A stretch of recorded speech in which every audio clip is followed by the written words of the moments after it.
कक्षा 7वीं के सभी छात्र छात्राओं का स्वागत है आज की इस कक्षा में।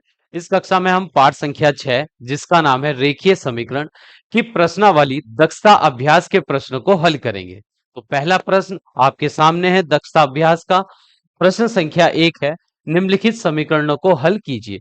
तो प्रश्न संख्या 1 में हमें कुछ समीकरणें दी गई है जिनमें दिए गए चर का मान ज्ञात कर हम समीकरणों को हल कर सकते हैं। तो यहाँ पर देखिए पहले भाग में जो समीकरण दी गई है ए, यहाँ 1/3 x प्लस 5 बराबर 6। तो जब हम समीकरणों को हल करते हैं तो अचर राशियों को दाहिने पक्ष में लिखते हैं और चर राशियों को बाएं पक्ष में लिखते हैं। तो यहाँ चर 1/3 चर x जो है पहले पद में आ रहा है तो इसको बाएं पक्ष में ही रखेंगे 1/3 x। ये प्लस का 5 जो अचर संख्या है इसको दाहिने पक्ष में ले जाएंगे। तो 6, ये प्लस का 5 जब दूसरे पक्ष में जाएगा बराबर से दूसरी साइड जाएगा तो ये -5 हो जाएगा। 1/3 x बराबर 6 में से हम 5 घटाएंगे 1 बच जाएगा।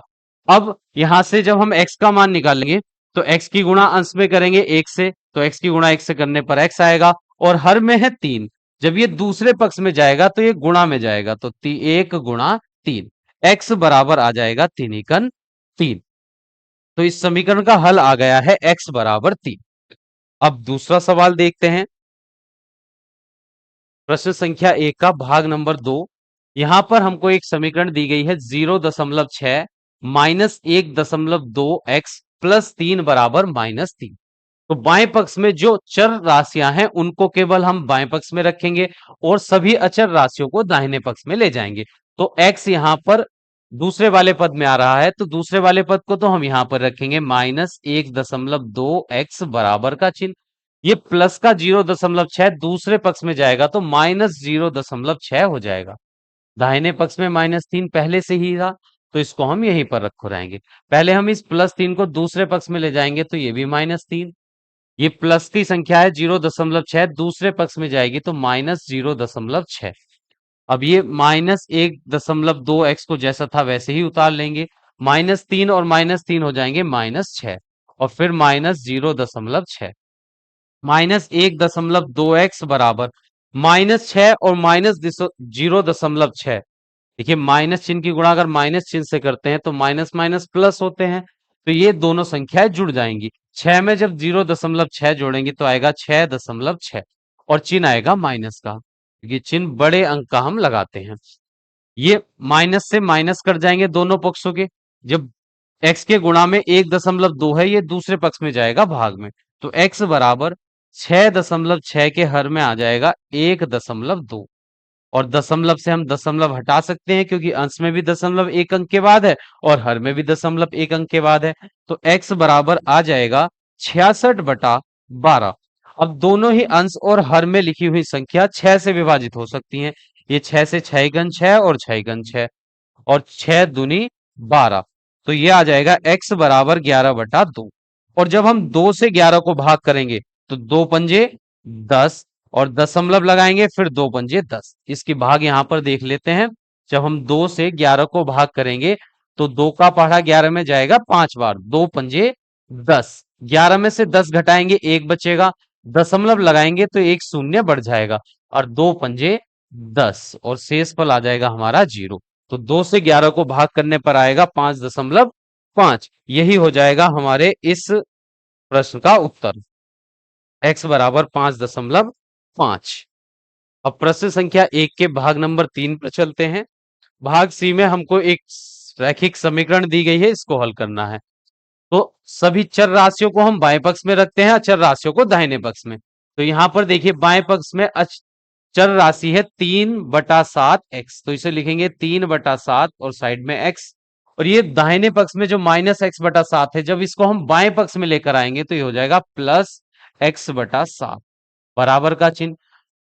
दाहिने पक्ष में ये 3 जैसा था वैसे ही रखेंगे। बाएं पक्ष में जो ये -5 था जब इसको हम दाहिने पक्ष में लेकर जाएंगे तो ये हो जाएगा +5। अब इन दोनों संख्याओं के हर एक जैसे हैं तो हर में तो आएगा, साथ ही अंश वाली संख्या जुड़ जाएंगी। ये 3x और प्लस x बराबर 5 और 3 जुड़कर हो जाएंगे 8। 3x में 1x जोड़ेंगे तो आ जाएगा 4x और हर में रहेगा 7 बराबर 8। 4x बराबर 7 हर में है, उधर अंश में करेगा गुणा, 7 अट्ठे हो जाएंगे 56, और 4 गुणा में है, दूसरे पक्ष में जाएगा भाग में। या पहले एक बार हम इसको ऐसे लिख लेंगे कि 7x बराबर 7 भाग में था तो उधर जाएगा गुणा में, 8 गुणा 7, 7x बराबर 8 सत्ते हो जाएंगे 56। अब ये जो x है, ये x दूसरे पक्ष में जाएगा भाग में, तो x बराबर हो जाएगा 56/4। और हम 4 से जब 56 को भाग करेंगे तो भाग हम यहां कर लेंगे। देखिए 4 एकन 4, 5 में से 4 घटाएंगे, एक बचेगा, अगली संख्या 6 उतार लेंगे, हो जाएगा 16, 4 चौक हो गया 16, और शेष फल बचेगा 0। तो जब हम 4 से 56 को भाग करेंगे तो आ जाएगा 14। ये हो गया इस समीकरण का हल, x बराबर 14। अब अगले भाग को देखते हैं, प्रश्न संख्या 1 के। भाग डी में भी हमें एक रैखिक समीकरण दी गई है, पर यहाँ पर कुछ कोष्टक दिए गए हैं, पहले उन कोष्टक को हमें खोलना होगा। कोष्टक के बाहर 3 लिखा हुआ है और इस कोष्टक में 2 पद दिए गए हैं, तो 3 इन दोनों पद से पहले गुणा करेगा। तो 3 की गुणा 5 से करने पर 3 पंजे 15x, बीच में माइनस चिन्ह, 3 सत्ते हो जाएंगे 21। तो पहला कोष्टक खुल चुका है। अब इसी प्रकार हम दूसरे कोष्टक को खोलेंगे। ये प्लस का 2 प्लस के 9 से जब गुणा करेगा तो प्लस प्लस प्लस ही आएंगे, 2 नम हो जाएंगे 18 और उसके साथ x। फिर प्लस चिन्ह की गुणा माइनस चिन्ह से करने पर आ जाएगा माइनस का चिन्ह, 2 की गुणा 11 से करेंगे तो आ जाएगा 22 बराबर। अब 8 की गुणा 4 की गुणा 8 से करेंगे, 8 चौक 32x, माइनस का चिन्ह, 7 4 की गुणा 7 से करने पर आ जाएगा 28, और फिर ये -5 जैसा था वैसे ही लिख देंगे। तो पहली लाइन में हमने सभी कोष्टकों को खोल दिया है। अब हम चर राशियों को बाएं पक्ष में रखेंगे। तो यहां पर देखिए चर, इसमें x आ रहा है तो 15x बाईं तरफ ही रहेगा, ये प्लस का 18x भी बाईं तरफ रहेगा। उधर दाहिने पक्ष में 32x था, जब ये बाएं पक्ष में आएगा तो माइनस का 32x हो जाएगा, फिर बराबर का चिन्ह। दाहिने पक्ष में जो अचर राशियां संख्या लिखी हुई है उनको लिख लेंगे, -28 और -5। बाएं पक्ष में माइनस का 21, दूसरे पक्ष में जाएगा प्लस का 21 हो जाएगा।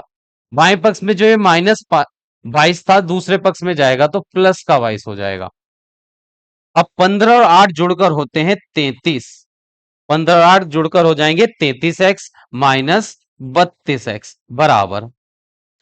अब माइनस का 28 और माइनस के 5 जुड़कर हो जाएंगे माइनस के 33। देखिए माइनस माइनस प्लस होता है, तो 28 में 5 जोड़ेंगे 33, चिन्ह लगाएंगे बड़े अंक का, प्लस। ये प्लस की दोनों संख्याएं हैं, प्लस प्लस प्लस ही होते हैं, तो दोनों जुड़कर आ जाएंगे 45। 21 में 22 जोड़ेंगे तो आ जाएगा 43। अब 33x में से 32x घटाएंगे तो बचेगा 1x बराबर। -33 है, प्लस के 43 है, तो माइनस और प्लस चिन्ह की गुणा करने पर चिन्ह आएगा माइनस का। तो हम 43 में से 33 को घटाएंगे, बचेगा 10, और उत्तर में चिन्ह उस अंक का लगाते हैं जो अंक रहता है बड़ा। तो यहां पर बड़ा अंक 43 है प्लस का, तो ये +10 आ जाएगा। तो यहां पर x का मान आ गया है हमारा 10। तो ये समीकरण हल हो चुकी है। इस समीकरण का हल आया है x बराबर 10। और प्रश्न संख्या 1 हमारी समाप्त हो चुकी है। अब प्रश्न संख्या 2 देखिए। प्रश्न संख्या 2 में कहा गया है किसी संख्या के 5 गुने से उसका 3 गुना घटाने पर शेषफल 18 है, वह संख्या ज्ञात कीजिए। तो इस प्रश्न में हमको ऐसी संख्या बतानी है जिसके 5 गुने में से उसी संख्या का 3 गुना घटाने पर शेषफल 18 बचता हो, ऐसी संख्या हमको बतानी है। जो संख्या हमको ज्ञात करनी है, हमने सीखा है कि जिस भी संख्या को ज्ञात करना होता है प्रश्न में, उसको हम कोई चर संख्या द्वारा प्रदर्शित करते हैं। तो मान लेंगे जैसे यहां पर हमें एक संख्या ज्ञात करनी है, तो माना वह संख्या x है। वह संख्या क्या मान ली हमने, वह संख्या x है। तब अब प्रश्न में कहा गया है कि किसी संख्या का 5 गुना, तो संख्या का 5 गुना क्या होगा उसको लिखेंगे पहले। संख्या का 5 गुना, तो संख्या का 5 गुना निकालने के लिए हमें उस संख्या को गुणा करनी होगी 5 से। तो 5 की गुणा कर देंगे x से, क्योंकि संख्या हमारी x है। 5 गुना हो जाएगा 5x। फिर आगे कहा गया है उसका 3 गुना, तो उसी संख्या का 3 गुना भी निकाल लेते हैं। संख्या का 3 गुना,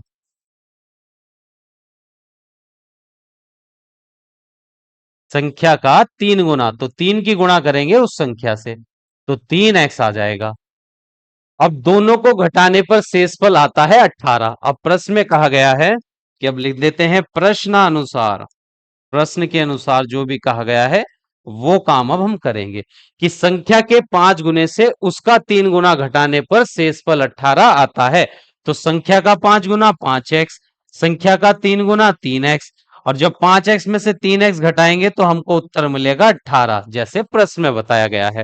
अब 5x में से 3x घटाने पर बचता है 2x बराबर 18। ये दो गुणा में है, दूसरे पक्ष में जाएगा भाग में, तो 18/2, और 2 से जब हम 18 को भाग करेंगे तो आ जाएगा 9, तो हम 18।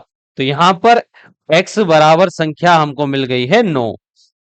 तो जो संख्या हमने मानी थी x, उसका मान आया है 9। तो वह संख्या कौन सी है? 9।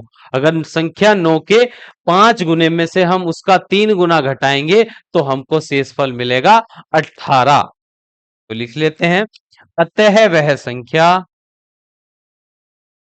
अतः वह संख्या 9 है। ये हो गया इस प्रश्न का उत्तर। अब नेक्स्ट प्रश्न पर चलते हैं, प्रश्न संख्या 3 पर। देखिए प्रश्न संख्या 3, दो क्रमागत विषम संख्याओं का योगफल उनके अंतर का 6 गुना है, उन संख्याओं को ज्ञात कीजिए। तो प्रश्न संख्या 3 में हमको बताया गया है कि दो क्रमागत विषम संख्याओं का जो योगफल है उनके अंतर का 6 गुना है। तो संख्याओं का जो योगफल आएगा, दोनों संख्याओं को जोड़ने के बाद जो संख्या आएगी, उन्हीं दोनों संख्याओं को घटाने के बाद जो संख्या आएगी उसका 6 गुनी संख्या में रहेगी। दोनों का जो योगफल है अंतर का 6 गुना है। तो हमें दो क्रमागत विषम संख्याओं के बारे में प्रश्न में बताया गया है। तो विषम संख्या कौन सी होती है? विषम संख्या वह संख्या होती है जो दो के पाड़े से पूरी पूरी विभाजित नहीं होती है। और दो क्रमागत विषम संख्या, तो जैसे विषम संख्या 1, 3, 5, 7, 9, 11 ऐसे आगे तक बढ़ती रहेंगी। तो इन सभी क्रमागत, देखिए ये क्रमागत हैं, लगातार हैं, एक के बाद 3 आएगी, 3 के बाद 5 आएगी। देखिए 3 और 5 के बीच में कोई भी क्रमागत, कोई भी विषम संख्या आपको नहीं मिलेगी। तो ये लगातार चलती जा रही हैं। तो ये दो क्रमागत, सभी दो क्रमागत विषम संख्याओं के बीच का अंतर 2 का होता है। देखिए 3 में से 1 घटाएंगे 2 आएगा, 5 में से 3 घटाएंगे तब भी 2 आएगा, 7 में से 5 घटाएंगे 2। तो क्रमागत विषम संख्याओं का अंतर सदैव 2 रहता है। तो अगर एक पहली क्रमागत विषम संख्या अगर हम x मानते हैं, तो इससे अगली जो विषम संख्या होगी वो इसमें 2 जोड़ने पर हमको मिल जाएगी, x+2। तो प्रश्न में दो क्रमागत विषम संख्या हमको ज्ञात करनी है। तो जब ये हमको ज्ञात करनी है तो इनके स्थान पर हम चर राशि का उपयोग करेंगे।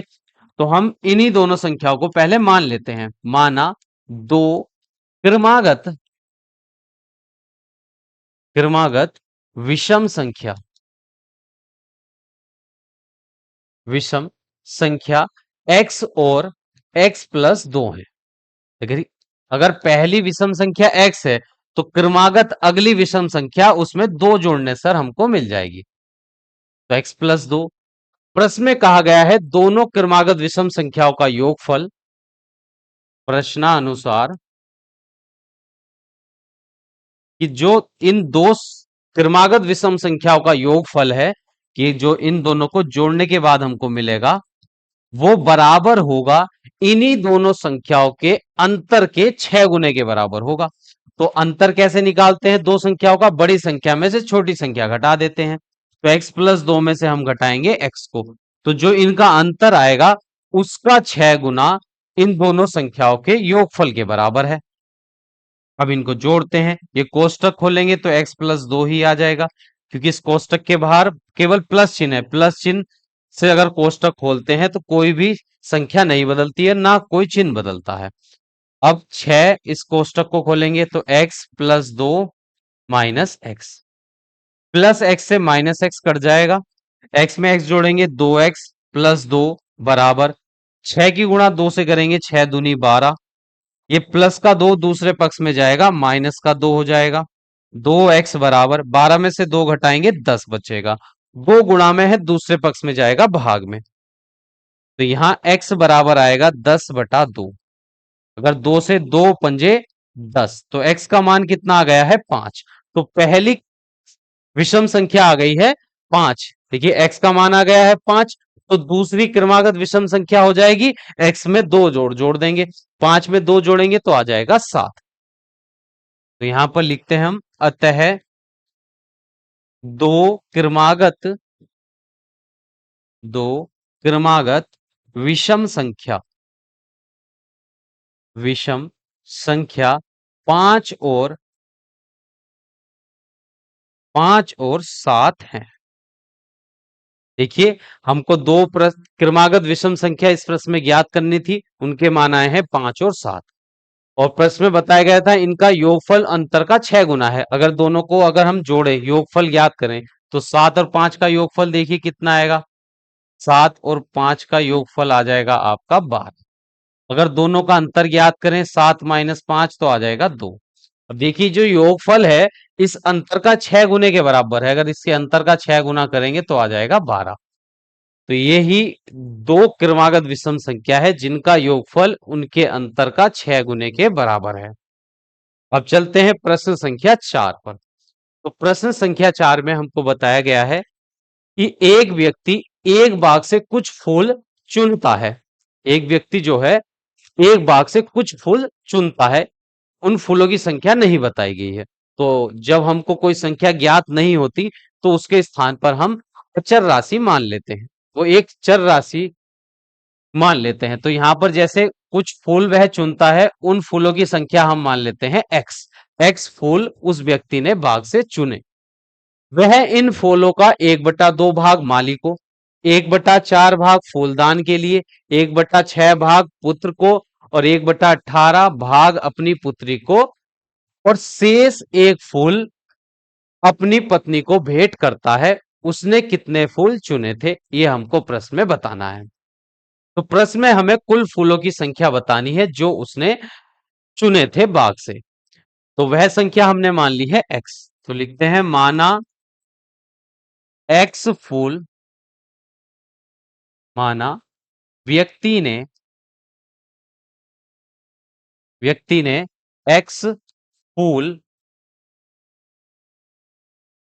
चुने।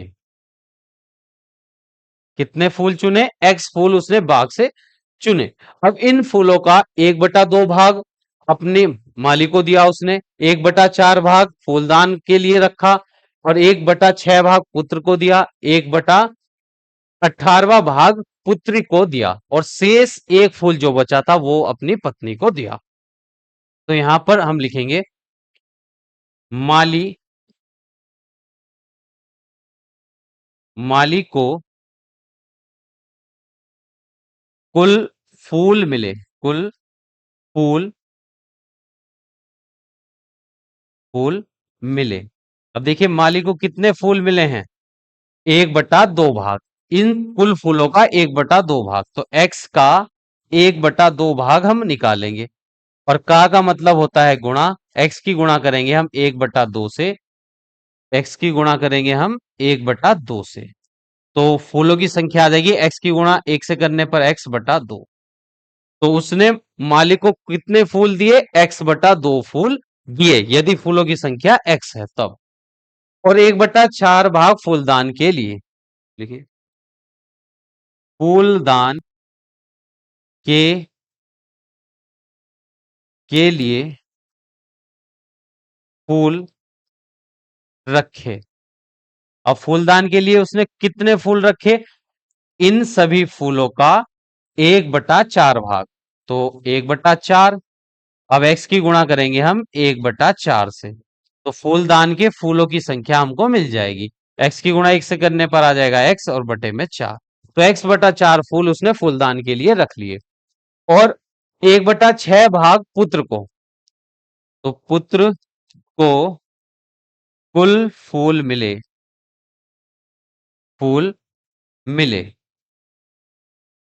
तो पुत्र को कितने फूल मिले, 1/6 भाग। तो x का 1/6 भाग जब हम निकालेंगे, तो x की गुणा 1/6 से करेंगे तो आ जाएगा x/6। उसके बाद 1/18 भाग अपनी पुत्री को भी दिया उसने, तो पुत्री को को कुल फूल मिले, फूल मिले कितने, x का 1/12 भाग, 1/18 भाग। तो फूलों की संख्या हो जाएगी x गुणा 1/18 बराबर x/18। तो पुत्री को कुल कितने फूल दिए उसने, x/18। और फिर शेष फूल जो बच गए थे, शेष एक फूल जो बचा था वो अपनी पत्नी को उसने भेंट कर दिया। तो उसने कुल कितने फूल चुने थे ये हमको बताना है। शेष एक फूल पत्नी को दिया, पत्नी को दिया उसने। अब हमें कुल फूलों की संख्या निकालनी है जितने उसने उस बाग से चुने थे। अगर हम कुल फूलों की संख्या जितने उसने बाग से चुने थे उसमें से माइनस कर दें कि जितने फूल उसने माली को दिए, फूलदान को दिए, फूलदान के लिए रखे, पुत्र को दिए, पुत्री को दिए, देने के बाद ये चारों को फूल देने के बाद उसके पास कितने फूल शेष रह गए थे, एक फूल शेष बचा था जो उसने अपनी पत्नी को दिया था। अगर कुल फूलों की संख्या में से हम इन सभी मालिक को दिए गए फूलों की संख्या को घटा लें, कि जो दिए गए फूलों की संख्या है उन सबको जोड़कर और कुल फूलों की संख्या में से घटा दें तो हमको एक फूल शेष बच जाएगा। तो कुल फूलों की संख्या x और सभी को दिए गए फूलों की संख्या x/2, x/4, x/6। देखिए x/2, x/4 और x/6 और फिर x/18। इन सभी के योगफल को अगर हम कुल फूलों की संख्या में से घटा दें तो हमको कितने फूल शेष बचेंगे, एक फूल शेष बच जाएगा जो उसने अपनी पत्नी को भेंट किया था। अब इस समीकरण को हल करेंगे, ऊपर डाल लेंगे यहां प्रश्नानुसार कि कुल फूलों की संख्या में से दिए गए फूलों की संख्या को अगर माइनस कर दें तो हमको एक फूल शेष बच जाएगा। तो x माइनस, अब इन सभी संख्याओं का हम लेंगे लैसे। तो 2, 4, 6 और 18 का हम निकालेंगे लैसे। इनका हर बराबर करने के लिए 2 एकम 2, 2 दूनी 4, 2 तिया 6, 2 नम 18। फिर 2 से 1 विभाजित नहीं होगा उसको ऐसे लिखेंगे 2 एकम 2, 3 और 9 भी जैसे थे वैसे ही उतारेंगे। फिर ये 3 से विभाजित होंगे, 3 एकम 3, 3 तिया 9, फिर 3 से एक बार विभाजित होंगे। तो इनका लैसे हमारा आ जाएगा 2 गुणा 2 गुणा 3 गुणा 3। 2 दूनी 4, 4 तिया 12, 12 तिया हो जाएंगे 36। तो चारों संख्याओं का लैसे आ गया है 36, तो हर में लिखेंगे 36। अब 2 से हम 36 को भाग करेंगे 18 आएगा, 18 की गुणा हो जाएगी x से। फिर हम 4 से 36 को भाग करेंगे 9 आएगा तो x की गुणा 9 से हो जाएगी इसमें हर में। फिर 6 से 36 को भाग करेंगे तो x की गुणा 6 से हो जाएगी। फिर प्लस 18 से 36 को भाग करेंगे तो 2 आएगा, x की गुणा 2 से होगी और बराबर में 1। x माइनस, अब 18 की गुणा x से करेंगे 18x, 9x, फिर 6 की गुणा x से करने पर 6x और 2x और हर में बचेगा 36 बराबर में 1। अब हम इन सभी को जोड़ लेंगे तो 6 2 8 और 8 9 जुड़कर हो जाएंगे 17, 17 और 18 जुड़कर हो जाएंगे 35। 35x और बटे में बचेगा 36 बराबर 1। अब देखिए x के हर में कुछ नहीं है तो वहां हम 1 लिख सकते हैं, फिर इनकी तिरछी गुणा करेंगे। 36 की गुणा x से करने पर आ जाएगा 36x, बीच में माइनस। 1 की गुणा 35 से करेंगे तो 35x और बटे में 36 कन हो जाएगा 36 बराबर में 1। 36x में से 35x घटाएंगे तो बचेगा x और बटे में 36 बराबर 1। अब ये 36 भाग में उधर जाएगा गुणा में, तो x बराबर आ जाएगा 1 गुणा 36। तो x बराबर आ गया है 36। तो x का मान हमारा आया है 36। तो x किस संख्या को प्रदर्शित कर रहा था, व्यक्ति द्वारा कुल चुने गए फूलों की संख्या को। तो x, उस व्यक्ति ने बाग से कितने फूल चुने थे, 36 फूल चुने थे। अतः व्यक्ति ने बाग से 36 फूल चुने। कितने फूल चुने उसने बाग से? 36 फूल चुन लिए। यहां पर हमारी प्रश्न संख्या 4 कंप्लीट हो चुकी है। अब हम अगले प्रश्न पर चलते हैं, प्रश्न संख्या 5 पर। देखिए प्रश्न संख्या 5, रविया और एबी की आयु में 2 वर्षों का अंतर है। यदि रविया की उम्र एबी की आयु के दुगने में 6 वर्ष कम है तो दोनों की आयु ज्ञात कीजिए। प्रश्न में हमको बताया गया है कि रविया और एबी की दोनों की आयु में अंतर 2 वर्षों का है और इन दोनों की आयु हमको ज्ञात करनी है। तो जिन संख्याओं को हमें प्रश्न में ज्ञात करना होता है उनको हम चर संख्याओं से प्रदर्शित करते हैं। तो यहां पर हम मान लेंगे, माना रविया की आयु, रविया की आयु बराबर x वर्ष। रविया की उम्र हमने मान ली है x वर्ष और रविया और एबी दोनों की आयु में 2 वर्ष का अंतर है। तो अगर हम दोनों की आयु को घटाएंगे तो हमको 2 मिलना चाहिए। अब एबी की आयु, तब एबी की आयु हो जाएगी x-2। x-2 मान लेंगे क्योंकि जब हम दोनों का अंतर करेंगे, जब हम x में से हम घटाएंगे x-2 तो ये x कोष्टक खोलेंगे, minus x minus minus plus 2, x x cut जाएगा और अंतर आ जाएगा 2। तो AB की आयु हम मान लेंगे x-2 वर्ष, क्योंकि दोनों की आयु का अंतर कितना है? 2 वर्ष है। तो रविया की आयु हमने x मानी, एबी की आयु हो जाएगी x-2 और दोनों का अंतर ज्ञात करेंगे तो हमको मिलेगा 2। यदि रविया की जो आयु है उम्र एबी की आयु के 2 गुने में 6 वर्ष कम हो तो दोनों की आयु ज्ञात कीजिए। अब लिखते हैं प्रश्नानुसार। प्रश्नानुसार रविया की जो उम्र है x, ये एबी की उम्र के, एबी की उम्र x-2 के दुगने से 6 कम है। अगर हम एबी की आयु का दुगना करें और दुगने में से 6 माइनस कर दे तो हमको रविया की उम्र मिल जाएगी। ये प्रश्न में बताया गया है कि रविया की उम्र जो है वो बराबर है एबी की उम्र के दुगने में से 6 वर्ष कम करने के बाद। तो x बराबर 2 की गुणा x से करेंगे 2x आ जाएगा, फिर माइनस चिन्ह, 2 की गुणा 2 से करने पर 4 माइनस 6। ये प्लस का 2x बाएं पक्ष में आएगा तो माइनस का 2x हो जाएगा, बराबर में -4 और -6 होंगे -10 और x में से 2x घटाएंगे तो -x बराबर में -10। माइनस चिन्ह से माइनस चिन्ह कट जाएगा और x बराबर आ जाएगा 10। तो x का मान, x माना था हमने रविया की आयु को, तो रविया की आयु आ गई है 10 वर्ष। और फिर जब रविया की आयु 10 वर्ष है तो एबी की आयु कितनी होगी? 10 में से 2 घटा देंगे तो आ जाएगी 8 वर्ष। अतः रविया की आयु बराबर हो गई है 10 वर्ष और एबी की आयु आई है, एबी की आयु हो गई है 10 में से 2 घटाएंगे तो आ जाएगा 8 वर्ष। ये हो गया है इस प्रश्न का सही उत्तर। दोनों की आयु हमको ज्ञात करनी थी, दोनों की आयु आ गई है, रविया की आयु 10 वर्ष, एबी की आयु 8 वर्ष। तो यहां पर हमारा प्रश्न कंप्लीट हो चुका है। अब हम नेक्स्ट प्रश्न पर चलते हैं, प्रश्न संख्या 6। तो प्रश्न संख्या 6 में हमको बताया गया है पिता की आयु उसके पुत्र की आयु, यहां पुत्र है, पिता की आयु उसके पुत्र की 4 गुनी है, पुत्र की आयु की 4 गुनी है पिता की आयु। 6 वर्ष बाद पिता की आयु पुत्र की आयु के 2.5 गुने से 6 वर्ष अधिक हो जाएगी।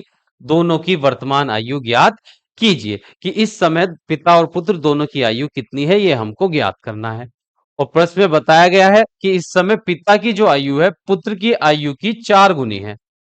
तो हम यहां पर मान लेंगे, माना पुत्र की वर्तमान आयु, पुत्र की वर्तमान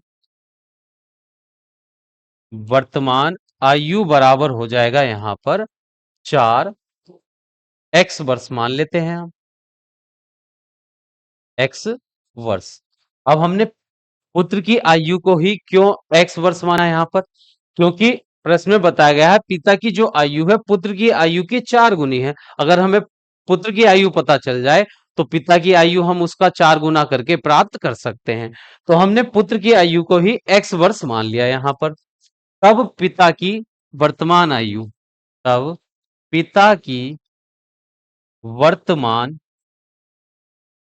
आयु आ जाएगी पुत्र की आयु के 4 गुने के बराबर है पिता की आयु, तो ये हो जाएगी 4x वर्ष। ये आ गई है उसके पिता की आयु। प्रश्न में बताया गया है 6 वर्ष बाद पिता की आयु पुत्र की आयु के 2.5 गुने से 6 वर्ष अधिक होगी। अब हम लिखते हैं प्रश्नानुसार। प्रश्नानुसार प्रश्न में बताया गया है 6 वर्ष बाद जो पिता की आयु है, तो 6 वर्ष बाद दोनों की आयु 6 वर्ष बढ़ जाएगी। 6 वर्ष बाद जो पिता की आयु होगी वो होगी x प्लस 6। पिता की आयु में 6 वर्ष बढ़ जाएंगे और पुत्र की आयु जो x थी 6 वर्ष बाद उसकी आयु भी 6 वर्ष अधिक हो जाएगी। 6 वर्ष बाद पिता की आयु पुत्र की आयु के 2.5 गुने से 6 वर्ष होगी। ये पिता की आयु है 4x प्लस 6, ये बराबर होगी उसके पुत्र के 2.5 गुने से 6 वर्ष अधिक होगी। तो जो पुत्र की आयु होगी 6 वर्ष बाद उसका 2.5 गुना करने के बाद जो संख्या आएगी उसमें 6 जोड़ेंगे तब हमको पिता की आयु मिल जाएगी जो 6 वर्ष बाद होगी उनके। अब इस समीकरण को हल करेंगे और x का मान हम ज्ञात कर लेंगे। 4x प्लस 6 बराबर 2 दूनी 4 और 1 5/2 ब्रैकेट में x प्लस 6 और प्लस 6। अब देखिए ये प्लस का 6 जब बाएं पक्ष में आएगा तो -6 हो जाएगा। 4x प्लस 6 और माइनस का 6 बराबर में 5/2 और ये ब्रैकेट ऐसे ही रखेंगे x प्लस 6। प्लस 6 से -6 कट जाएगा, यहां बचेगा 4x और बराबर में 5/2 ब्रैकेट में x प्लस 6। अब देखिए इस ब्रैकेट के गुणा में 5 है और भाग में 2 है, तो भाग वाली संख्या बाएं पक्ष में आ जाएगी तो गुणा में चली जाएगी। 2 की गुणा होगी 4x से, 2 की गुणा 4x गुणा 2 बराबर का चिन्ह। अब 5 की गुणा इस कोष्टक में होगी, 5 की गुणा x से करने पर 5x और प्लस 5 की गुणा 6 से करेंगे तो हो जाएगा 5×6 30। अब 4 दूनी 8x बराबर 5x प्लस 30, प्लस का 5x बाएं पक्ष में आएगा तो -5x बराबर में 30। 8x में से 5x घटाएंगे 3x बराबर में 30। 3 गुणा में है दूसरे पक्ष में जाएगा भाग में, तो 3 से अगर हम 30 को भाग करेंगे तो आ जाएगा 10। तो यहां पर x का मान आ गया है 10 और x हमने माना था पुत्र की वर्तमान आयु को, तो पुत्र की वर्तमान आयु आ गई है 10 वर्ष। तो यहां पर हम लिखेंगे अतः पुत्र की वर्तमान आयु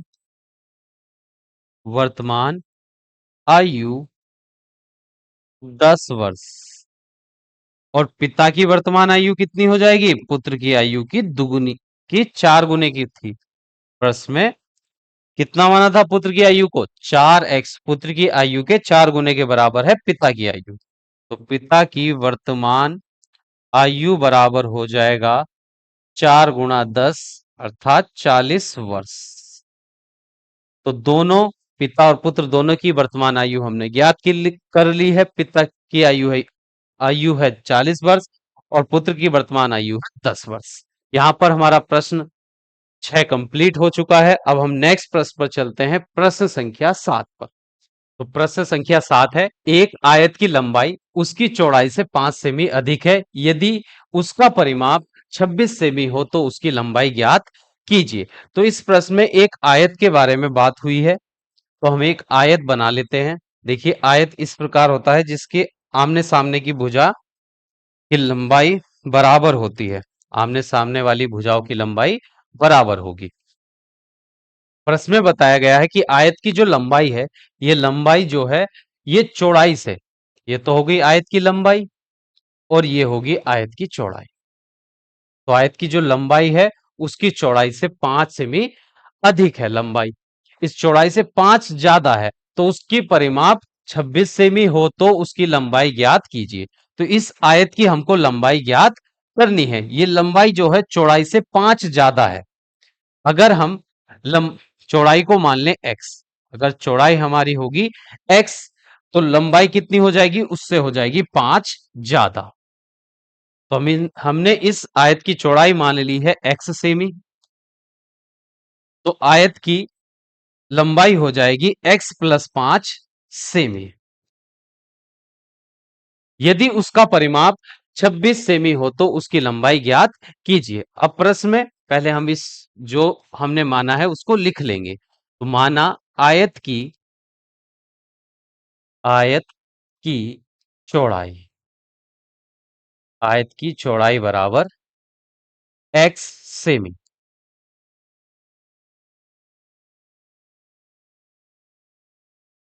आयत की चौड़ाई कितनी हो गई, x सेमी। अब आयत की लंबाई हो जाएगी, आयत की लंबाई, आयत की लंबाई हो जाएगी x प्लस 5 सेमी, चौड़ाई से 5 ज्यादा। अब प्रश्न में हमको बताया गया है, प्रश्नानुसार, कि जो आयत की परिमाप है, आयत की परिमाप 26 सेमी है।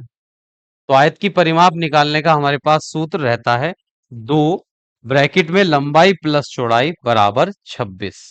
तो आयत की परिमाप आ जाएगी 26।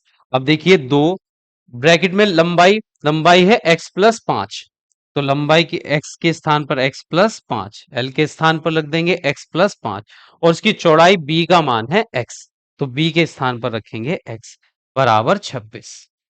अब 2 गुणा में है, दूसरे पक्ष में जाएगा भाग में, x और x जुड़कर हो जाएंगे 2x प्लस 5, और ये 2 जो कोष्टक के गुणा में था दूसरे पक्ष में जाएगा भाग में, 26/2। 2x प्लस 5 बराबर 2 से जब हम 26 को भाग करेंगे तो आ जाएगा 13। ये प्लस का 5 है, दूसरे पक्ष में जाएगा -5 हो जाएगा। 2x बराबर 13, और उसमें से ये +5 दूसरी तरफ जाएगा तो -5, तो 2x बराबर 13 में से 5 घटाएंगे तो आएगा 8। 2 गुणा में है, दूसरे पक्ष में जाएगा भाग में, तो 2 से अगर हम 8 को भाग करेंगे तो आ जाएगा 4, x बराबर 4। तो यहां पर x का मान 4 आ गया है, और x हमने माना था आयत की चौड़ाई को, पर प्रश्न में हमको आयत की लंबाई ज्ञात करनी है। तो लंबाई आएगी x में 5 जोड़कर, x का मान 4 है, तो 4 में 5 जोड़ेंगे तो आ जाएगा 9 सेमी। अतः यहां पर हम लिख लेंगे, अतः आयत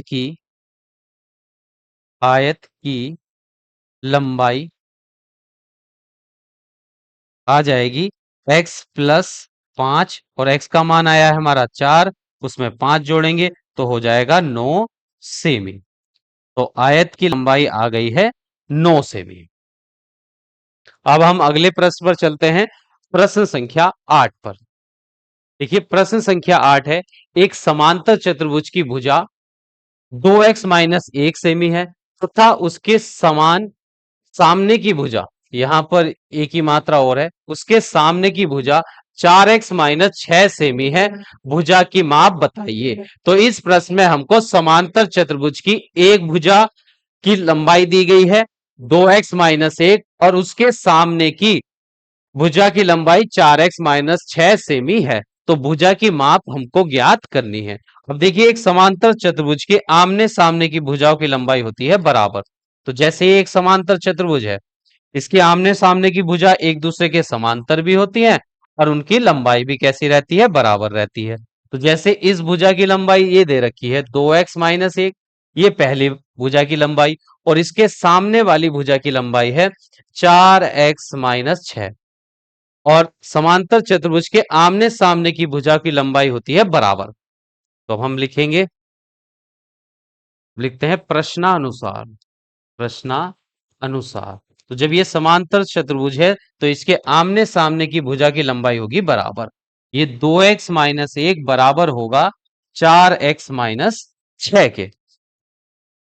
2x ये प्लस का 4x जब बाएं पक्ष में आएगा तो -4x बराबर में -6, ये माइनस का एक दूसरे पक्ष में जाएगा प्लस का एक, 2x में से 4x घटाएंगे तो -2x बचेगा, और -6 में 1 जोड़ेंगे तो आ जाएगा -5।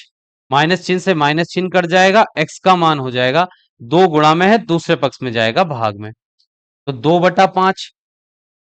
2 से अगर हम 5 को भाग करेंगे तो 2 दूनी 4, 1 बचेगा, दशमलव लगाएंगे, 10 हो जाएगा, 2 पंजे 10। तो x का मान आ जाएगा यहाँ पर 2.5।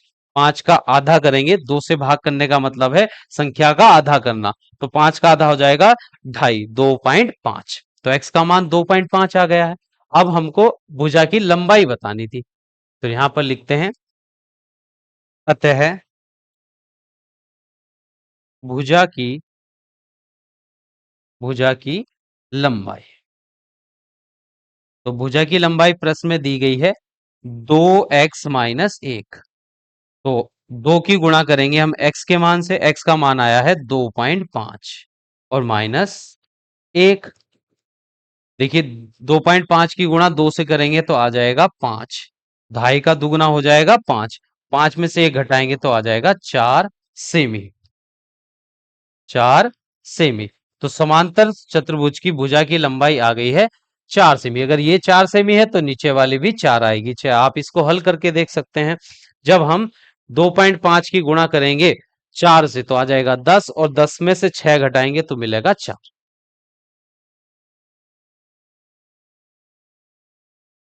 तो समांतर चतुर्भुज की भुजा की लंबाई आ गई है 4 सेमी। अब हम अगले प्रश्न पर चलते हैं, प्रश्न संख्या 9। देखिए प्रश्न संख्या 9 में पार्श्व चित्र में x का मान ज्ञात कीजिए। यहाँ पर एक चित्र दिया गया है, उस चित्र एक त्रिभुज बनाया गया है। त्रिभुज के तीनों कोण, पहले कोण का मान 40 डिग्री, दूसरे का 85 डिग्री, और तीसरे कोण का मान हमको ज्ञात करना है, वहां पर x डिग्री लिखा हुआ है। और हम जानते हैं त्रिभुज के अंत्य कोणों का योगफल 180 डिग्री होता है। तो हम यहां लिखेंगे चूंकि त्रिभुज के त्रिभुज के अंतः कोणों का योग, अंतः कोणों का योग 180 डिग्री होता है। कितने डिग्री होता है? 180 डिग्री। तो त्रिभुज के तीनों कोण को अगर हम जोड़ेंगे, x डिग्री प्लस 85 डिग्री और प्लस 40 डिग्री, तीनों को जोड़कर आएगा 180 डिग्री। x डिग्री प्लस 40 में 85 जोड़ेंगे तो हो जाएगा 125 डिग्री बराबर 180 डिग्री। प्लस का 125 दूसरे पक्ष में जाएगा, माइनस का 125, 180 माइनस 125 डिग्री। x डिग्री बराबर 180 में से 125 घटाएंगे तो 10 में से 5 घटाने पर 5 आएगा, 7 में से 2 घटाएंगे तो बचेगा 5, और 1 में से 1 घटाएंगे तो आ जाएगा 0। तो यहां पर x का मान आ गया है 55 डिग्री। तो त्रिभुज के तीसरे कोण x डिग्री का मान आ गया है 55 डिग्री। यहां पर प्रश्न संख्या 9 कंप्लीट हो चुकी है। अब नेक्स्ट प्रश्न देखिए, प्रश्न संख्या 10। एक महिला साइकिल से 4x-1 किलोमीटर की दूरी 5 घंटे में तय करती है। यदि उसकी चाल x-2 किलोमीटर प्रति घंटा हो तो चली गई दूरी ज्ञात कीजिए। तो चली गई दूरी ज्ञात कीजिए। तो इस प्रश्न में हमको महिला द्वारा साइकिल से कितने किलोमीटर की दूरी तय की जाती है? 4x-1। तो ये तो हमको दूरी दी गई है जो उस महिला ने साइकिल द्वारा चली है, 4x-1 किलोमीटर, और फिर 5 घंटे में तय की गई। तो समय दिया गया है, इस दूरी को तय करने में उस महिला को साइकिल द्वारा कितना समय लगा है? 5 घंटे का समय लगा है। और यदि उसकी चाल, फिर हमको चाल भी दी गई है, अगर उसकी साइकिल की चाल है x-2 किलोमीटर प्रति घंटा, तो हमको प्रश्न में चली गई दूरी ज्ञात करनी है। देखिए दूरी यहां पर दी गई है, पर यह चर संख्या दी गई है। अब इसको अचर संख्या में इसका मान निकालना है कि कितनी है, 2 है, 10 है, 20 किलोमीटर है, कितने किलोमीटर है, ये हमको ज्ञात करना है। तो हमने एक सूत्र पढ़ा था, चाल बराबर सूत्र होता है दूरी बटा समय। दूरी बटा समय। देखिए चाल यहां पर दी गई है x-2, तो x-2 बराबर का चिन्ह, दूरी है यहां पर 4x-1, और बटे में समय दिया गया है 5। तो 5 हर में है, इधर आएगा गुणा में, तो 5 की गुणा होगी इस कोष्टक से x माइनस 2 से, और बराबर में बचेगा 4x माइनस 1। अब इसको हम इधर हल करते हैं। 5 की गुणा x से करने पर आ जाएगा 5x, फिर 5 की गुणा 2 से करेंगे 5 दूनी 10, बराबर का चिन्ह, बराबर में है 4x माइनस 1। अब देखिए 5x प्लस का 4x बाएं तरफ आएगा तो माइनस 4x, उधर ये माइनस का 10 दूसरे पक्ष में जाएगा प्लस 10, और माइनस 1 वहां पर पहले से ही है। 5x में से 4x घटाएंगे तो 1x बचेगा, 10 में से 1 घटाएंगे 9, तो यहां पर x का मान आ गया है हमारा 9। अब हमको उस महिला द्वारा चली गई दूरी ज्ञात करनी है, तो दूरी हमको दी गई है यहां पर, अतः दूरी बराबर, दूरी दी गई है प्रश्न में 4x माइनस 1 किलोमीटर, और x का मान अभी हमने ज्ञात किया है 9, तो 4 की गुणा होगी 9 से माइनस 1, तो 4 नम 36 और माइनस 1 करेंगे तो आ जाएगा 35 किलोमीटर। तो उस महिला ने कितनी दूरी चली है? 35 किलोमीटर की दूरी उस महिला द्वारा तय की गई है। तो यह हो गया हमारे प्रश्न का सही उत्तर। अब चलते हैं प्रश्न संख्या 11 पर। तो देखिए प्रश्न संख्या 11 में हमको बताया गया है, एक लड़की 2 सही 1/2 घंटे में 20 किलोमीटर की दूरी तय करती है। कि एक लड़की है जो 2.5 घंटे में 20 किलोमीटर की दूरी तय करती है। यदि उसने 5 किलोमीटर प्रति घंटे की चाल से कुछ दूरी पैदल चलकर और शेष दूरी 10 किलोमीटर प्रति घंटे की चाल से साइकिल द्वारा तय की हो, तो उसके द्वारा पैदल चली गई दूरी ज्ञात कीजिए। प्रश्न में यह बताया गया है, एक लड़की है जो 2.5 घंटे में 20 किलोमीटर की दूरी चलती है, और 20 किलोमीटर की दूरी वह दो प्रकार से चलती है, कुछ दूरी पैदल चलकर और कुछ दूरी साइकिल द्वारा। तो हमको यह बताना है कि पैदल चलकर वह कितनी दूरी तय करती है। तो यहां पर हम लिखेंगे, माना पैदल चली गई दूरी, पैदल चली गई दूरी x किलोमीटर है। पैदल चली गई दूरी हमने मान ली है x किलोमीटर। जैसे लड़की यहां से यहां तक की दूरी हमको दी गई है 20 किलोमीटर। ये 20 किलोमीटर की दूरी को जाने में उसको कितना समय लगता है? 2.5 घंटे का समय लगता है। ये यहां से यहां तक की दूरी हमको दी गई है 20 किलोमीटर, और समय लगता है इस दूरी को तय करने में उस लड़की को A से B तक जाने में। हम मान लेते हैं वो समय दिया गया है 2 सही 1/2 घंटा, तो 2 दूनी 4 और 1 5/2 घंटे का समय उसको लगता है इस दूरी को चलने में। और यह दूरी, कुछ दूरी वह चलती है पैदल चलकर। तो जैसे हम यहां से मान लेते हैं ए से बिंदु सी तक, तो वो पैदल चलकर जाती है, पैदल। ये पैदल की दूरी हमने मान लेते हैं x किलोमीटर है। ये x किलोमीटर तक वह पैदल चलकर जाती है, और सी से बी तक की दूरी वह साइकिल द्वारा तय करती है। ये दूरी कितनी होगी? अब देखिए x, अगर ये पूरी दूरी 20 है और a से c तक की दूरी x है, तो c से b तक की दूरी कितनी हो जाएगी? इस पूरी दूरी 20 में से पैदल चली गई दूरी हम घटा देंगे, तो ये हो जाएगी 20 माइनस x किलोमीटर। तो वह a से c तक तो पैदल जाती है x किलोमीटर तक, और फिर c से b तक 20 माइनस x दूरी वह साइकिल द्वारा चलती है। और पैदल चलने में उसकी चाल है, प्रश्न में दी गई है 5 किलोमीटर प्रति घंटा। यहां पर उसकी चाल बताई गई है पैदल में 5 किलोमीटर प्रति घंटा, और जब वह साइकिल द्वारा दूरी चलती है तो उसकी दूरी चाल बताई गई है 10 किलोमीटर प्रति घंटा। तो ए से बी तक 20 किलोमीटर तक उसे जाने में 2.5 घंटे का समय लगता है, और वह कुछ दूरी पैदल चलती है 5 किलोमीटर प्रति घंटे की चाल से, वह दूरी हमने x मान ली है। और फिर शेष दूरी साइकिल द्वारा 10 किलोमीटर प्रति घंटे की चाल से 20 माइनस x दूरी तय करके वह बिंदु B पर पहुंच जाती है। तो उसे A से B तक जाने में 2.5 घंटे का समय लगता है। पहले हम समय निकाल लेंगे A से C तक जाने में, कि पैदल द्वारा जो दूरी उसने तय की गई है उसमें कितना समय लगा है, फिर साइकिल द्वारा दूरी तय करने में कितना समय लगा है, और फिर टोटल समय हो जाएगा 2.5 घंटे। तो अब देखिए यहां पर हम लिखेंगे पैदल चली गई दूरी में लगा समय, चली गई दूरी में लगा समय, लगा समय। तो समय बराबर सूत्र होता है दूरी बटा चाल, दूरी बटा चाल। अब पैदल दूरी कितनी चली है उसने, x किलोमीटर, तो ऊपर आएगा x और हर में उसकी चाल आ जाएगी 5 किलोमीटर प्रति घंटा। तो पैदल चली गई दूरी में उसको कितना समय लगा है, x बटा 5 घंटे का समय लगा है। अब लिखते हैं साइकिल द्वारा चली गई दूरी में लगा समय, साइकिल द्वारा चली गई दूरी में लगा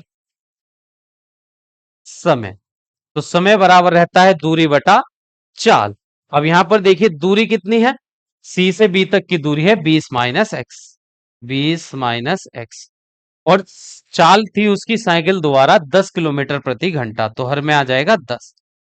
तो ये इतना समय लगेगा उसको साइकिल द्वारा। और कुल समय कितना है, पूरी दूरी को तय करने में उसको समय लगा था 2.5 घंटे का। तो जो साइकिल द्वारा दूरी चली है और जो पैदल दूरी चली है, दोनों के समय को जोड़ेंगे तो कुल समय आ जाएगा 2.5 घंटे। अब यहां पर लिखेंगे हम प्रश्न अनुसार, अगले स्लाइड पर कर लेते हैं प्रश्न अनुसार। तो पहले पैदल चली गई दूरी का समय कितना है, x बटा 5, इतना, इतने समय वह पैदल चलती है। और साइकिल द्वारा कितने समय चलती है, 20 - x बटा 10, दोनों समय को जोड़ेंगे तो कुल समय है 2.5 घंटे का। ये अब दोनों का यहां पर हम लैसे लेंगे तो 5 और 10 का लैसे आता है 10। 5 से हम 10 को भाग करेंगे 2 आ जाएगा, 2 की गुणा ऊपर करेंगे 2 गुणा x, प्लस, और ये 10 से 10 को भाग करेंगे तो 1 आएगा, 1 की गुणा ऊपर करेंगे 20 - x गुणा 1 बराबर 2 दूनी 4 और 1 जोड़ेंगे 5/2। अब ये हो गया 2x, प्लस का हो जाएगा, यहां पर ये दूरी आ गई है भाई,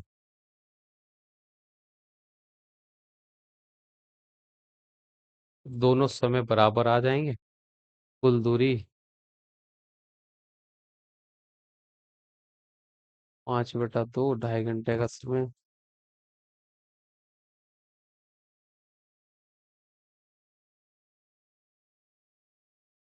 तो ये होगा 20 - x। अब देखिए एक की गुणा 20 से करेंगे 20, और एक की गुणा x से करेंगे तो आ जाएगा -x, और बटे में रहेगा 10 बराबर 5/2। अब देखिए 2x में से एक x घटाएंगे तो बचेगा x और प्लस का 20 बटे में 10 बराबर 5/2। 10 भाग में है उधर जाएगा गुणा में, तो x प्लस 20 बराबर 5 की गुणा होगी 10 से और बटे में रहेगा 2। 2 से भाग करेंगे 2 पंजे 10, तो x प्लस 20 बराबर 5 की गुणा 5 से करेंगे तो आ जाएगा 25, और प्लस का 20 दूसरे पक्ष में जाएगा -20, तो 25 - 20, तो x का मान आ जाएगा 5। तो x हमने माना था पैदल चली गई दूरी को, x किलोमीटर माना था, तो x का मान आ गया है 5। तो ये आ गया है 5 किलोमीटर की दूरी वह पैदल चलती है। तो यहां पर हम लिखेंगे अतः पैदल चली गई दूरी, पैदल चली गई दूरी, चली गई दूरी 5 किलोमीटर है। ये हो गया इस प्रश्न का सही उत्तर। अब हम अगले प्रश्न पर चलते हैं, प्रश्न संख्या 12। जब माधव 12 किलोमीटर प्रति घंटे की चाल से विद्यालय जाता है तो वह 3 मिनट विलंब से पहुंचता है। कि जब वह 12 किलोमीटर प्रति घंटे की चाल से चलता है तब उसको विद्यालय जाने में 3 मिनट का विलंब होता है, कि 3 मिनट वह लेट पहुंचता है विद्यालय। किंतु जब वह 16 किलोमीटर प्रति घंटे की चाल से स्कूल जाता है तो वह 2 मिनट पहले पहुंच जाता है। कि जब वह 16 किलोमीटर प्रति घंटे की चाल से जाता है, जैसे यहां पर उसका घर है और यहां पर उसका स्कूल है, तो जब वह 12 किलोमीटर प्रति घंटे की चाल से जाता है तो वह 2 मिनट लेट पहुंचता है, 3 मिनट का समय ज्यादा लेता है। ये 3 मिनट देर से पहुंचता है। और यदि वह 16 किलोमीटर प्रति घंटे की चाल से चलता है, इस स्कूल जाता है, तो वह 2 मिनट जल्दी पहुंच जाता है। ये कितने समय में पहुंच जाता है? 2 मिनट पहले ही वहां पर स्कूल में पहुंच जाता है। अब हमको यहां पर ज्ञात करना है उसके घर से विद्यालय की दूरी कितनी है। तो घर से विद्यालय की दूरी हम मान लेते हैं x किलोमीटर दूर उसका विद्यालय है। ए से बी पर कि जो माधव है उसका विद्यालय x किलोमीटर की दूरी पर है। जब वह 12 किलोमीटर प्रति घंटे की चाल से जाता है तो 3 मिनट देर से पहुंचता है। 16 किलोमीटर प्रति घंटे की चाल से जाता है तो वह 2 मिनट जल्दी पहुंच जाता है। तो इसके समय में कितने का अंतर आ रहा है यहाँ पर? यहाँ पर अंतर है 5 का। कितने का अंतर है? 5 का। तो जब 12 किलोमीटर प्रति घंटे की चाल से चलेगा, जितना समय उस इस स्पीड से लगेगा, उससे जब इस चाल से चलेगा 16 किलोमीटर प्रति घंटे की चाल से जाने में उसको समय कम लगेगा, इसमें समय लगेगा ज्यादा। तो ज्यादा वाले समय में से हम कम वाला समय घटाएंगे तो हमको अंतर मिलेगा, 5 मिनट का अंतर हमको मिलेगा। तो यहां पर हम लिखेंगे माना स्कूल से विद्यालय की दूरी, माधव के घर से, माना घर से विद्यालय की दूरी, माना घर से विद्यालय की दूरी x किलोमीटर है। कितनी दूरी पर है उसका विद्यालय? x किलोमीटर की दूरी पर। तो हम लिखेंगे यहां पर 12 किलोमीटर प्रति घंटा की की चाल से जाने में लगा समय, जाने में लगा समय। तो समय निकालने का सूत्र है समय बराबर दूरी बटा 4। अब दूरी कितनी है? उसका विद्यालय है x किलोमीटर की दूरी पर, चाल है उसकी 12 किलोमीटर। तो समय कितना हो गया? x बटा 12 घंटे का समय उसको लगेगा इस चाल से जाने में स्कूल। और फिर हम लिखेंगे 16 किलोमीटर प्रति घंटे की चाल से, की चाल से जाने में लगा समय, जाने में लगा समय। तो कितना समय लगेगा उसको? अब उसकी चाल है, देखिए दूरी तो x ही है, चाल उसकी अब 16 है, तो x बटा 16 घंटे का समय उसको लगेगा 16 किलोमीटर प्रति घंटे की चाल से जाने में। देखिए 12 किलोमीटर प्रति घंटे की चाल से जब वह जाता है उसको समय लगता है x बटा 12, और जब वह 16 किलोमीटर प्रति घंटे की चाल से स्कूल जाता है उसको समय लगता है x बटा 16। अब दोनों में अंतर कितने का है देखिए, देखिए ये ज्यादा समय लग लेता है इस चाल से जाने में, इस चाल से जाने में उसको कम समय लगता है। तो ज्यादा समय में से कम समय घटाएंगे तो दोनों समय के बीच का अंतर है 5 मिनट का। कि जब वो 12 की चाल से जाएगा तो 3 मिनट ज्यादा समय लेगा, और जब वह 16 किलोमीटर प्रति घंटे की चाल से जाएगा तो 2 मिनट पहले ही वहां पहुंच जाएगा। तो दोनों समय में अंतर है 5 मिनट का।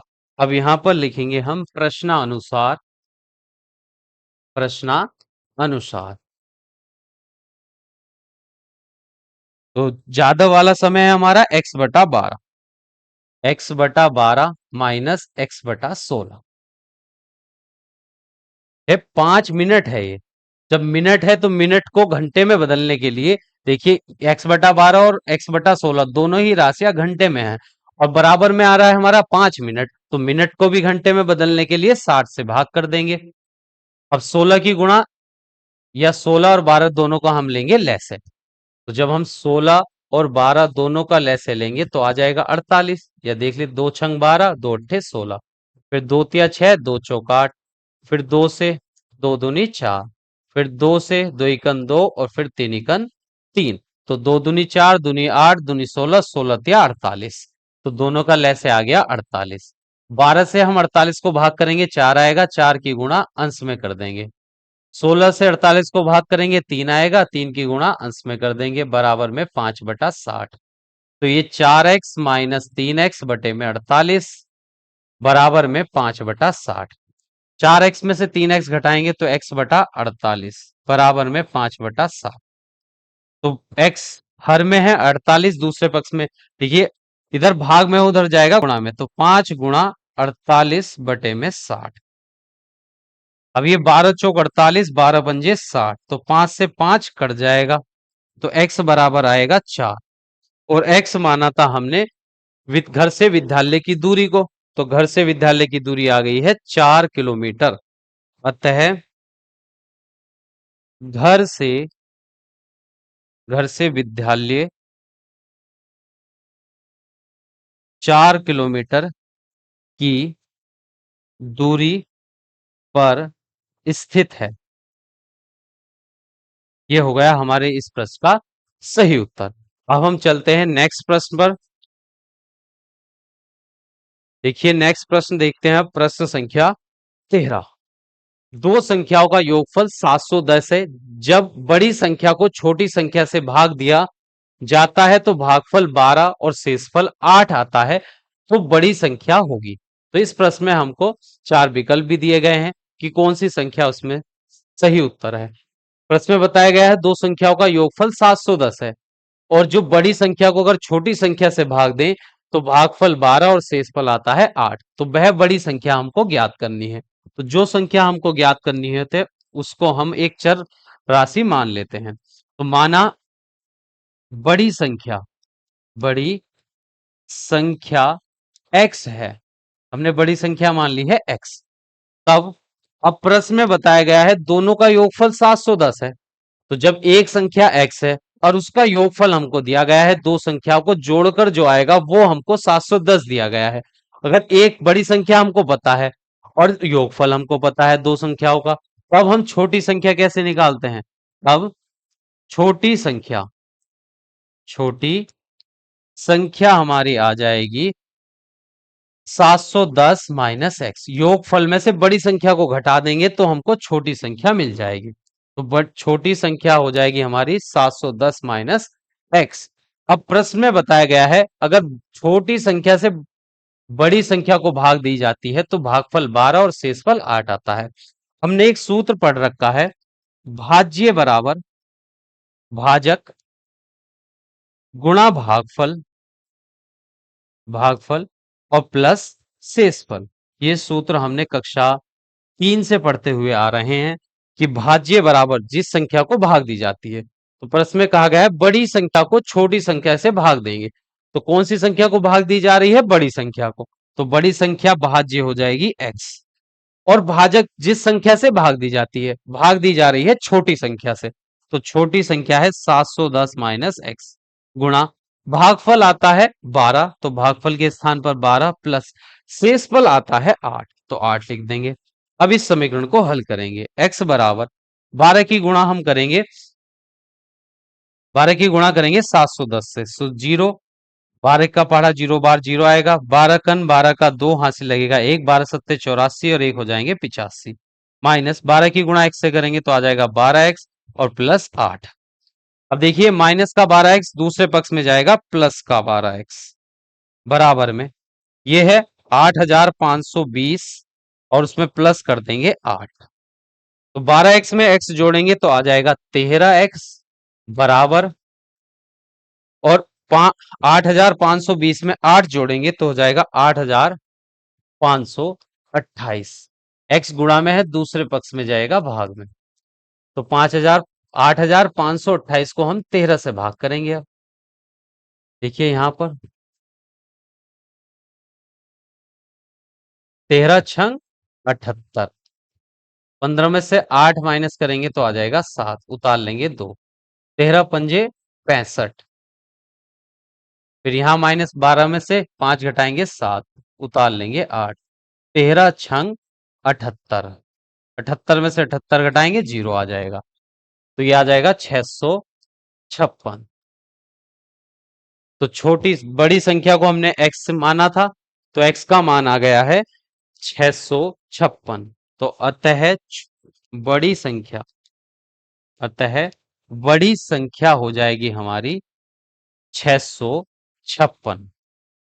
ये हो गया इस प्रश्न का सही उत्तर, बड़ी संख्या आ गई है 656, तो विकल्प नंबर 6 इस प्रश्न का सही उत्तर हो जाएगा। अगले प्रश्न पर चलते हैं, प्रश्न संख्या 14।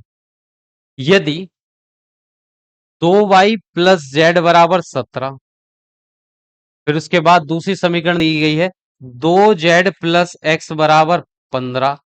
फिर तीसरी समीकरण दी गई है 2x + y बराबर 10 हो तो x + y + z का मान होगा। उसके लिए चार विकल्प भी दिए गए हैं। अब देखिए x + y + z का मान ज्ञात करने के लिए हमको ये तीन समीकरण दी गई हैं। इसको पहला समीकरण हम डाल देंगे, इसको दूसरा और इसको तीसरा। अगर तीनों समीकरणों को हम जोड़ दें तो यहां पर लिखेंगे जोड़ने पर। अगर तीनों संख्याओं को हम जोड़ दें तो यहां पर देखिए 2y और 1y, बाएं पक्ष में जुड़ेंगे, दाहिने पक्ष दाएं पक्ष में।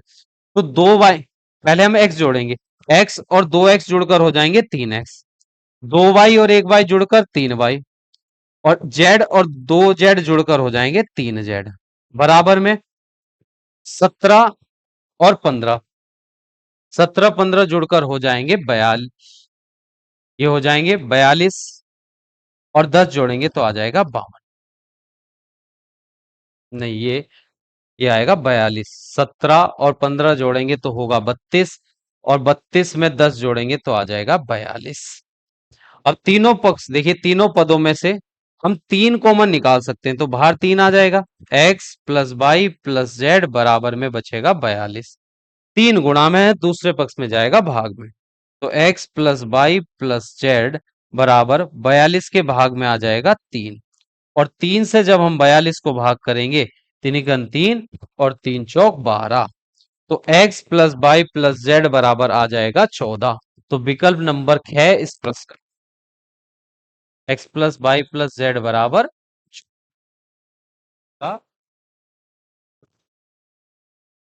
ठीक है, पहले हमने दोनों तीनों समीकरणों के बाएं को जोड़ लिया, तो बाएं पक्ष में बाएं पक्ष जुड़ेंगे, दाहिने पक्ष में दाहिने पक्ष जुड़ेंगे। x और 2x जुड़कर 3x, 2y और y जुड़कर 3y, 2z और 1z जुड़कर 3z, बराबर में 17 और 15 जुड़कर हो जाएंगे, 17 और 15 जुड़कर 32, और 10 जोड़ेंगे तो आ जाएगा 42। फिर यहां से तीन उभयनिष्ठ निकाल लेंगे, तीन गुणा में है, दूसरे पक्ष में जाएगा भाग में, 3 से 42 को भाग करेंगे तो आ जाएगा 14। तो विकल्प नंबर 6 इस प्रश्न का हो जाएगा सही उत्तर। अब अगले प्रश्न पर चलते हैं। प्रश्न संख्या 15। समीकरण हमको दी गई है x - b - c बटे में a प्लस, फिर x - c - देखिए यहां गलत है, ये है, यहां पर a है, c - a बटे में b plus x - a - b बटे में c बराबर 3।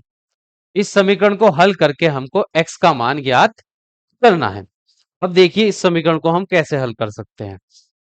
आसान तरीका देखिए, x - b - c बटे में a plus x - c - a बटे में b, दाहिने बाएं पक्ष को हम ऐसे ही उतार लेंगे, x - a - b बटे में c, बराबर में 3 दिया हुआ है, तो 3 को हम ऐसे लिख सकते हैं 1 + 1 + 1। अब दोनों पक्षों की तुलना कर देंगे, दोनों पक्षों की तुलना करने पर, दोनों पक्षों की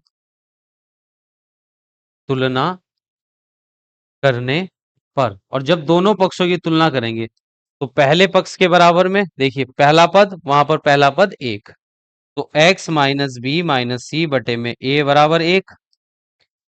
फिर जब हम तुलना करेंगे दूसरे पद की, तो यहाँ x - c - a बटे में b बराबर 1। फिर तीसरे पद की तुलना करेंगे, x - b बटे में c बराबर, यहां पर भी 1 आ जाएगा। अब इन तीनों समीकरणों को हम हल करेंगे।